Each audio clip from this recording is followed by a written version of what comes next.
And the United States has rejected claims from the Democratic People's Republic of Korea that Washington is trying to assassinate its leader, Kim Jong-Un. This comes as the UN Security Council considers tougher sanctions against that country. North Korea fired its latest ballistic missile on Sunday in violation of several Security Council resolutions, a move that was immediately condemned by the international community.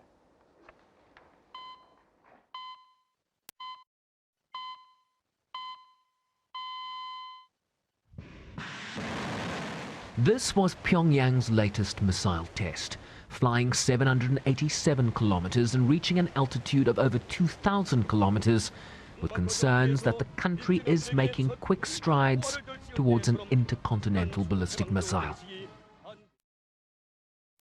More than just a problem. This is a true threat to every country in the world. And what you have is a leader who is paranoid. He thinks that we're trying to have regime change. He thinks there's people trying to assassinate him. We're not trying to do any of those things. What we are saying is, for peace on the Korean Peninsula, he has to stop his testing. He has to stop any nuclear programs that he has. The United States, we are willing to talk, but not until we see a total stop of the nuclear process and of any tests there. First imposed sanctions on North Korea in 2006 and has since strengthened the sanctions regime several times, most recently in December 2016, only for Pyongyang to intensify its rocket launches and nuclear tests. China, as its strongest and closest ally, has an important role to play, but has been unclear if Beijing would support tougher measures against its close neighbor. This was a question put to the United States ambassador.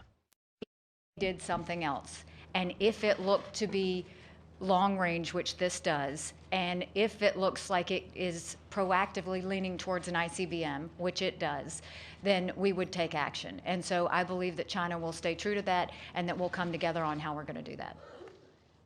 With support from other countries in the region for strong action. Need to put further pressure on North Korea to make them feel that they have to change the course. A lot of people say, well, we've been going through this, so there need to be some change. Well, the change has to come from North Korea, not us. We will continue our course, and as you can see, the three countries, United States, ROK, and Japan, are standing together.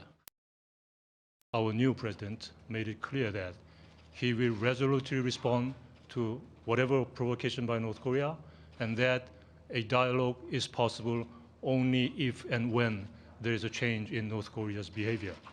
So I think Pyongyang must realize that, paradoxically, what they want to achieve by developing nuclear weapons can only be achieved by choosing the path towards denuclearization. Continue behind closed doors. It's unclear if and when a new resolution will be voted on. Bryse-Peace, SABC News, New York.